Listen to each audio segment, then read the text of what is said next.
जब मैं मिटा तब परम ज्ञान उपलब्ध हो गया। मैं बहुत बड़ी बाधा थी। जब मैं मिटा तब ब्रह्म ज्ञान उभर कर आ गया। मेरी मृत्यु ब्रह्म ज्ञान का जन्म बन गई। मैं बुद्ध बनने चला था। मैं संबोधि की अंतर यात्रा पर था। रास्ते में मैं ही मैं बनता रहा। हर कदम मैं की छाया से भरा था। हर प्रार्थना मैं भी मेरे मैं की ही ध्वनि थी। मैं फूल बनने की लालसा करता रहा। मैं कमल जैसा खिलने की कामना लिए हुए था।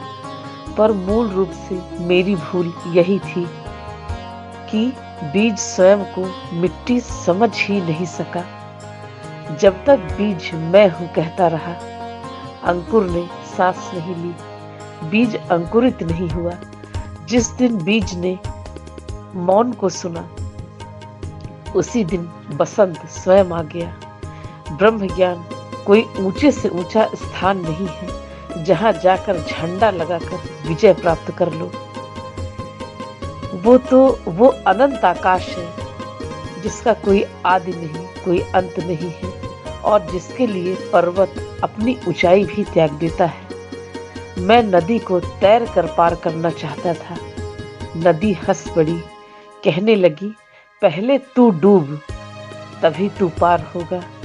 जब तक मेरे भीतर मैं तैरता रहा, तब तक लहरें विरोध करती रही। जिस क्षण मैंने हाथ पैरों की सारी शक्ति और सारे प्रयास छोड़ दिए,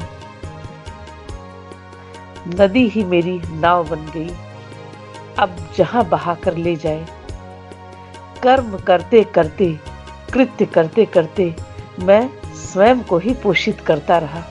तपस्या भी अहंकार का मंदिर बन जाती है, जहां मैं ही देवता भी था और मैं ही पुजारी भी था। एक दिन मैं कर्म करते करते थक गया, कृत्य करते करते थक गया, तपस्या करते करते भी थक गया, साधना करते करते भी थक गया, ध्यान करते करते भी थक गया। एक दिन सारी इच्छा मौन हो गई। मैं कुछ भी करने से हट गया। मैं का कृत्य खो गया।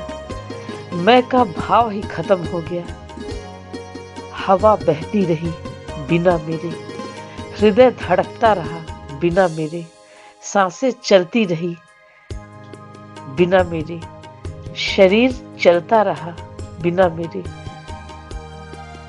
एक ऐसा समय आया जहां सब कुछ चलने लगा बिना मेरे। एक दिन चांद उग गया, सूरज उदय हो गया और मेरे भीतर अंधकार में डूबी हुई आंख प्रकाश से भर गई। उस प्रकाश में मैं कहीं भी नहीं था। मेरा मुझ में कुछ भी नहीं था। उस अनजाने क्षण में, उस शून्य में मैं विलीन हो गया। जैसे दीपक सूरज के सामने अपने अस्तित्व को भूल जाता है। बस सांस लेता हुआ एक शून्य था। नसों में नृत्य करती हुई ऊर्जा का बहाव था। प्राणों में मौन संगीत था। कर्ता भाव नहीं था, लेकिन करुणा बह रही थी। मैं सफेद बादल बन गया। न कोई आकार, न कोई भार, न कोई दावा।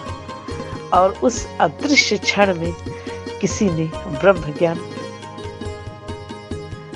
प्राप्त नहीं किया। केवल ब्रह्म ज्ञान स्वतः ही, अपने आप ही घटित हुआ।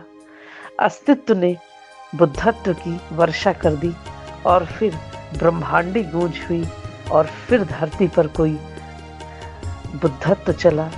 फिर अस्तित्व ने किसी संबुद्ध को चलाया। फिर इस अस्तित्व में कोई संबोधि को उपलब्ध हुआ।